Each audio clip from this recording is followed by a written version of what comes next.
Bonjour et bienvenue à tous dans une nouvelle vidéo du Ciné Comic Show. Aujourd'hui, nouvelle vidéo, mais surtout, nouvelle année. Donc, je vous souhaite à tous une bonne année. Cette vidéo n'était absolument pas prévue. Enfin, le thème de la vidéo a changé.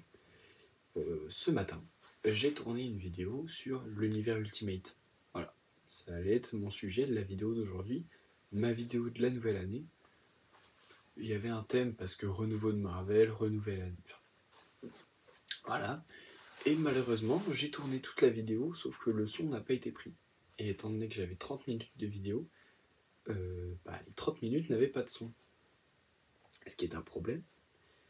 Je n'ai pas le temps de retourner une vidéo de 30 minutes, puisque je pars fêter le nouvel an, donc je n'ai pas le temps de tourner une vidéo de 30 minutes.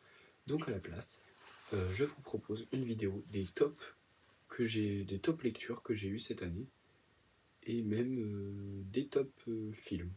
Ouais, je pense. Allez, on va parler vite fait des films à la fin. Donc, il y a énormément de titres que je n'ai pas sous la main, parce que, comme vous l'avez vu dans les vidéos bibliothèque, il y a 3 espaces bibliothèque où j'ai des comics, donc j'ai pas toujours accès à ces espaces. Là, je suis à Besançon, donc j'ai pas accès à ce qui est à Metz. Mais vous inquiétez pas, j'ai tout pensé. Il y aura une partie nouveauté, donc ce qui est vraiment sorti en 2024, et une partie de découverte, donc ce que j'ai découvert en 2024, mais qui était sorti avant. Et bien, commençons tout de suite par les titres que j'ai présentés déjà en story. Voilà, j'ai fait les stories il y a 5 minutes, donc on va parler d'eux directement. On va parler de 3 comics, dont un dedans qui est d'un ancien comics, et 2 qui sont sortis de cette année. Mais ils forment une trilogie. Le premier, c'est Wanted, de Mark Millar. Le deuxième, c'est Nemesis Reloaded, qui est mon comics préféré de l'année. Et le magnifique Big Game, encore de Mark Millar, cette fois-ci en couverture exclusive, vous le savez. Donc, ces 3 comics sont littéralement le tout début du Millar World et la fin du Millar World. La fin, c'est l'équivalent d'Avengers Infinity War, si vous voyez, pour Endgame, pour le MCU. Donc on commence la trilogie avec Wanted. Wesley Gibson est un jeune loser qui ne fait rien de sa vie.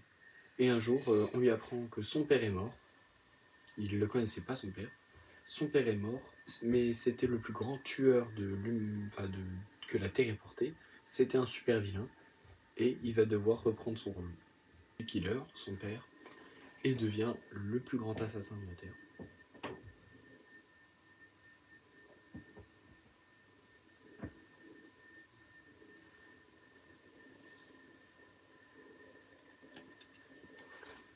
Dans Nemesis Reloaded, on découvre Matthew Anderson, un jeune enfant dont les parents ont été arrêtés. Lui décide de devenir un super vilain et de se venger du flic corrompu qui a arrêté ses parents. Et dans Big Game, donc la conclusion de tout ça, de toutes les histoires du Millar World, alors c'est à la fin de Nemesis, mais Wesley Gibson, 20 ans après, engage Nemesis pour éliminer tous les super-héros qui sont apparus. Voilà.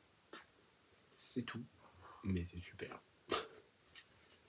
Donc, Wanted, c'était dessiné par J.J. Jones, Nemesis Reloaded par Jorge Jiménez, et Big Game par Pepe Larraz.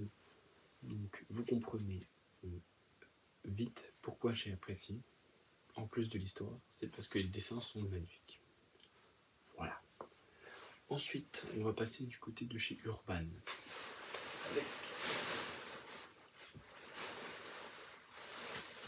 Non, on reste chez Panini parce que j'arrive pas à le sortir le titre. Avec ce Docteur Fatalis, Jour de Fatalisme. Alors, j'ai pas grand chose à dire. C'est écrit par Jonathan Hickman, c'est dessiné par Sanford Green. C'était un one-shot offert pour l'achat de 2 Mustaves, et c'était super.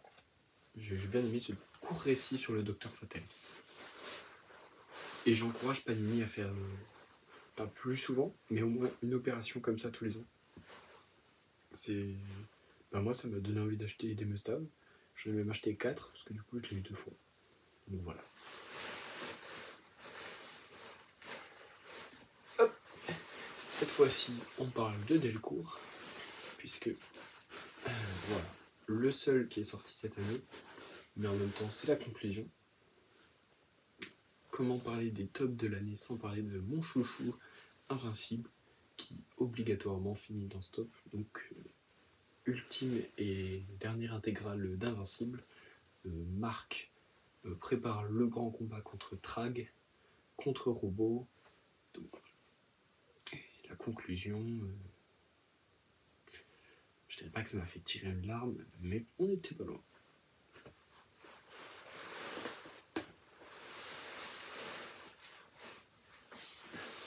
Chez Urban, alors c'est simple, j'avais pas l'album sur moi.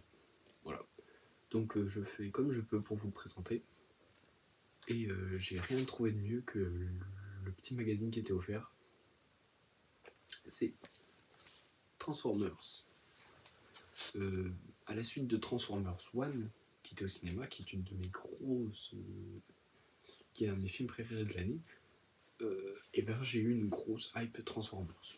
Et donc, moi qui étais passé à côté de la sortie de Transformers tome 1 chez Urban, et ben je l'ai acheté. Et ben j'ai bien aimé. Pourtant, c'était encore une histoire de Transformers sur Terre, et moi je suis pas fan des Transformers sur Terre. Je les préfère dans l'espace, comme dans Transformers 1, donc sur Cybertron et tout. Mais j'ai beaucoup aimé ce tome 1, j'ai pas encore eu la chance de lire le tome 2, mais j'ai très envie. Les dessins et le scénario étaient de Daniel Warren Johnson, et jusque-là c'était vraiment cool, ça devait être les 6 premiers numéros il me semble. J'ai très hâte de lire le tome 2, qui n'est plus dessiné par Daniel Warren Johnson, mais dessiné par Jorge Corona. On verra bien ce que ça donne. Je regardais, j'ai plus rien derrière, donc là on va parler des titres que je n'ai pas sur moi. Et on va reprendre chez Panini Comics avec Avengers Twilight. Avengers Twilight, je pense pas avoir besoin de tergiverser plus longtemps. Vous avez une vidéo d'environ 15 minutes sur la chaîne, la première vidéo de la chaîne. Je vous encourage à aller la voir. C'était un super titre, hein, voilà. Je peux pas dire beaucoup plus de choses. Du côté Urban, on est sur du Batman Superman World's Finest. Pas le tome 1 puisqu'il était sorti en 2023. Mais moi j'ai tout rattrapé la série en 2024, donc j'ai acheté les 4 tomes. Et c'est super, j'adore. Dan Mora au top, Mark Waid au top. Mark Waid de toute façon, cette année j'en ai lu pas mal. Et c'était vraiment cool. Ensuite on va passer sur de la VO pardon, qui est sortie cette année. C'est les Absolutes. J'ai lu que les premiers numéros, mais chaque numéro 1 d'Absolute qui est sorti, c'était vraiment super, j'ai vraiment énormément apprécié. Bien que je trouve le Superman en dessous pour moi, de Batman et Wonder Woman, j'ai très hâte de voir la suite. Et j'en dis autant d'Ultimate qui a conclu sa première année. Donc la moitié des séries Ultimate sont désormais sorties. Hein. Je vous rappelle que l'univers Ultimate de 2024 se finit au bout de 2 ans, à la sortie de Prison du Maker. Et donc il reste maintenant plus qu'1 an aux héros pour découvrir comment vaincre ce super vilain. Et les 12 premiers numéros de Spider-Man en tout cas, et d'Ultimate, mais c'est pas les 12 premiers, ça doit être les 7 ou 8 premiers, sont très convaincants de ce que j'en ai lu. Et j'ai très hâte de voir la suite. J'attends énormément Ultimate Wolverine, pour le coup. Et c'est la fin des titres sortis en 2024. Il y a La Guerre des Lucas, mais qui lui est une BD, qui n'est pas un comics, que j'ai énormément apprécié. Mais j'avoue que j'ai assez peu lu de sorties de 2024. Et il y en a certaines que j'ai lues ne m'ont pas plu. Je parle notamment de DC 2-3, qui m'a assez déçu. Je vais pas parler de Dark Knight of Steel, mais j'ai vraiment beaucoup apprécié. Bien que j'avais plus apprécié le tome 1 que le tome 2. Voilà, c'était quand même une bonne lecture, mais pas excellente. Pas au point de figurer dans cette liste, mais c'est une mention honorable. J'ai vraiment beaucoup apprécié Dark Knight of Steel, mais pas autant que tout seul. Il y a le Batman de Chip Zdarsky aussi, qui finit malheureusement en mention honorable. Je suis déçu de le mettre là-dedans, mais quand on lit Joker Year One, on est obligé. Ah, je suis obligé.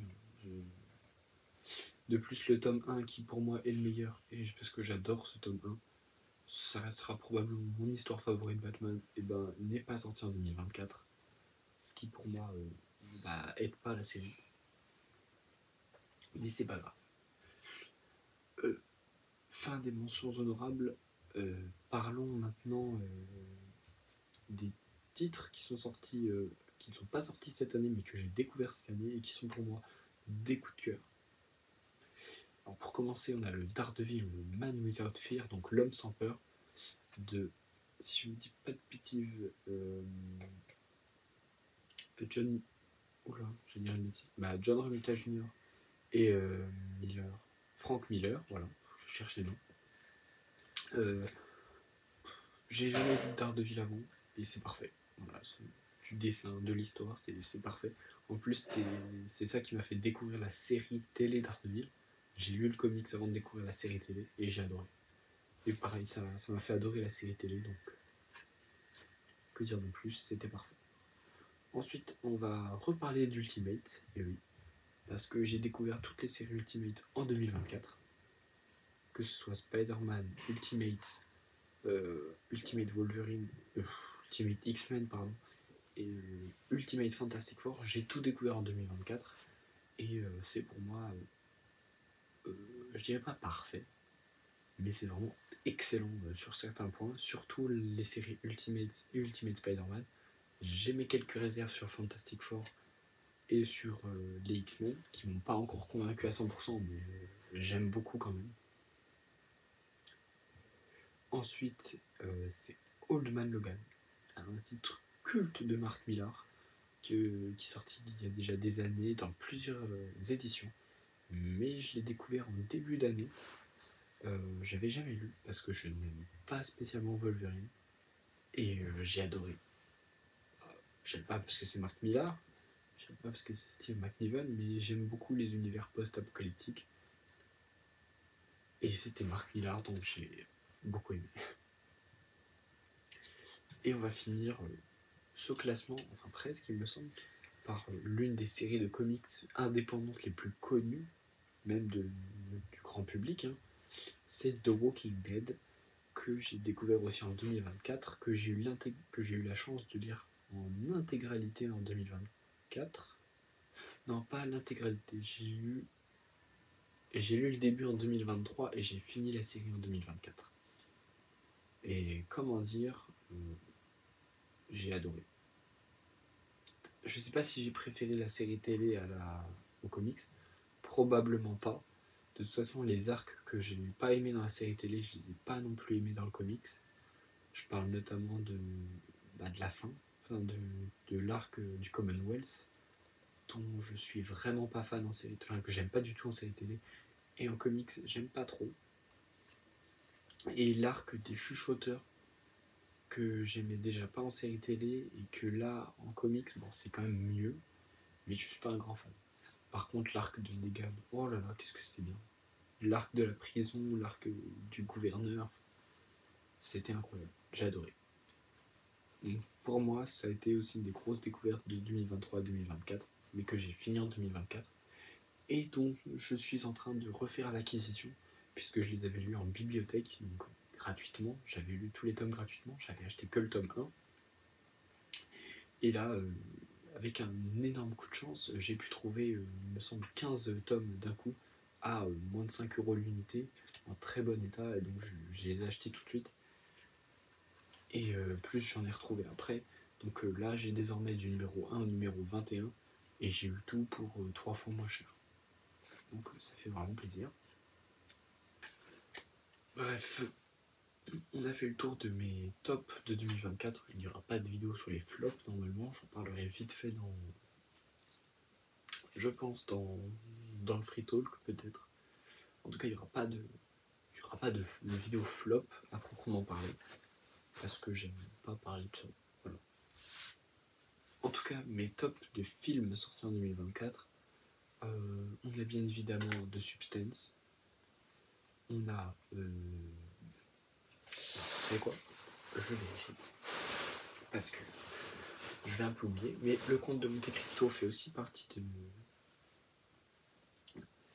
Le Comte de Monte Cristo fait aussi partie de la liste des films que j'ai adorés en 2024. On a, comme je l'ai dit, Transformers One, que j'ai adoré. Pareil, là je parle que des films que j'ai adorés, de toute façon. Hop. Je vérifie. D'ailleurs, je vous encourage à aller voir mon Letterboxd. Voilà. Je fais de la pub, ça arrive pas souvent. Et il y a eu beaucoup de films cette année. Juré numéro 2, que je suis allé voir au cinéma. Pareil, j'ai adoré. C'était un super Clint Eastwood. Alien Romulus, vu au cinéma. Pareil, Fede Alvarez au top. J'ai adoré. C'était un super Alien. Probablement l'un des meilleurs. Et qui montre encore une fois que les androïdes sont les meilleurs personnages de la saga. David, je t'aime. J'en parle peut-être. J'ai mis peut-être beaucoup trop de choses. Trap, qui était un bon film, très bon film. On a Sans un bruit jour 1, que j'ai plutôt bien aimé. On a Civil War, que j'ai adoré. Civil War, j'ai vraiment adoré, de Alex Garland. On a The Fall Guys, de David Leitch, que j'ai plutôt bien aimé quand même, que j'ai vu 2 fois cette année, que j'ai énormément apprécié au premier visionnage. Un petit peu moins au deuxième, mais j'ai quand même beaucoup aimé. On a l'un des premiers films que j'ai vu cette année, c'est Dune partie 2. J'avais pas été spécialement un grand fan de la partie 1, mais la partie 2 m'a convaincu. Voilà, sachant que j'avais revu l'épisode 1 juste avant d'aller voir le 2 au cinéma. Je n'ai pas fait mention de Deadpool et Wolverine, de Vice Versa 2, Godzilla X Kong, vous comprendrez, Madame Web c'est pareil, hein. Mais j'ai pas été un grand fan de ces films. Deadpool et Wolverine j'ai quand même bien aimé, mais de là à le mettre dans les top films, non. J'ai pas assez apprécié. J'ai quand même plus apprécié que le numéro 2 de Deadpool, mais le premier Deadpool restera le meilleur. Même si j'ai plutôt bien apprécié le 3, il n'a pas sa place dans mon top de 2024. Donc écoutez, j'ai fait... je pense avoir tout dit. J'ai fait mon top sur les comics, mon top sur les films de 2024. J'espère que 2025 sera au top. James Gunn, je t'attends au tournant pour Superman. Marvel, je vous attends au tournant pour les Fantastic Four, les Thunderbolts, Daredevil, Born Again, enfin tout ce que vous avez annoncé. Et je ne vous retiens pas plus longtemps. Bonne soirée, bonne journée, bon après-midi, bon midi, ça dépend à quel moment vous regardez cette vidéo. En tout cas, lisez des comics, regardez des films, et à la prochaine.